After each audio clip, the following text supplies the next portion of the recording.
Hello বন্ধুরা, সবাই কেমন আছো? আশা করি সবাই ভালো আছো। আর আমিও ভালো আছি। তো আজকে যে ভিডিওটি বানাবো তার জন্য বাড়িতে থাকা এই ধরনের অনেকগুলো প্লাস্টিক বস্তা নিয়ে নিয়েছি। তো প্রথমে প্লাস্টিকের বস্তার যে অংশটি সেলাই করা থাকে সেটা কাটিং করে বাদ দিয়ে নিয়ে তারপরে আরেকটি সাইড এইভাবে ফেরে বস্তাটাকে সমান করে নিলাম। তো সমান করে নেওয়ার পরে এখান থেকে এরকম একটি একটি করে সুতো তুলে নেব। তুলে সেগুলোকে সাজিয়ে নিতে হবে।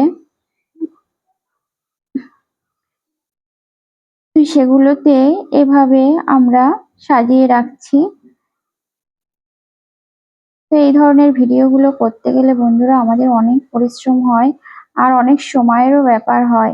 আমরা একটি ভিডিও 3 মিনিট কিংবা 4 মিনিটে কমপ্লিট করে তোমাদের সামনে নিয়ে আসি, কিন্তু সেটাতে থাকে আমাদের সারাদিনের অক্লান্ত পরিশ্রম।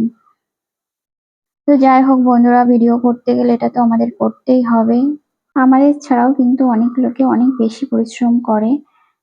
তো যাই হোক বন্ধুরা, এখানে এই সুতোগুলো তুলে ঠিক এইভাবে বেঁধে নিয়েছিলাম।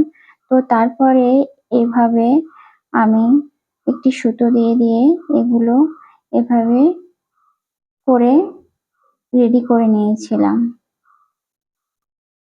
তো তারপরে এভাবে বেঁধে বেঁধে কিন্তু সবগুলো আমি কমপ্লিট করে নেব। সব কালারের গুলোই একইভাবে বেঁধে নেব। তো আমি আরো একটি বেঁধে এখানে তোমাদেরকে দেখাচ্ছি যে এভাবে সুতোগুলো করে এইভাবে ফাঁস দিয়ে সেটাকে কেটে কেটে এটা রেডি করেছিলাম। তো তারপরে এরকম শেপে কাটিং করে নিয়ে এগুলো সব আমি রেডি করে নেব। তো এখানে দেখো 4টে কালারের আমি এইভাবে রেডি করে নিয়েছি। তো 4টে কালারের এইভাবে রেডি করে নেওয়ার পরে আগে থেকে আমি একটি এই ধরনের যে ডোরমেটটি করব সেটি সেলাই করে রাউন্ড করে সেলাই করে রেডি করে রেখেছিলাম।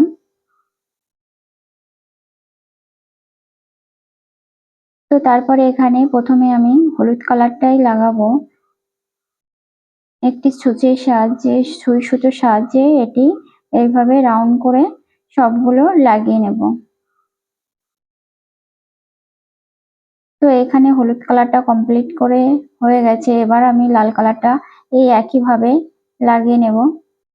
তো বন্ধুরা, আমি তো ডোরমেটটি এইভাবে করেই কমপ্লিট করলাম। আর ডোরমেটটি কেমন হলো কমেন্টে জানাতে ভুলো না। ভালো লাগলে একটি লাইক ও সাবস্ক্রাইব করে পাশে থাকার অনুরোধ রইল। দেখা হবে পরবর্তী ভিডিও নিয়ে। সবাই ভালো থেকো, সুস্থ থেকো। তো বন্ধুরা, ডোরমেটটি বানানোর পরে কিন্তু ডোরমেটটি দেখতে খুবই অসাধারণ হয়েছিল। আর তোমাদের বাড়িতেও যদি এই ধরনের বস্তা থেকে থাকে তোমরাও বানাতে পারো।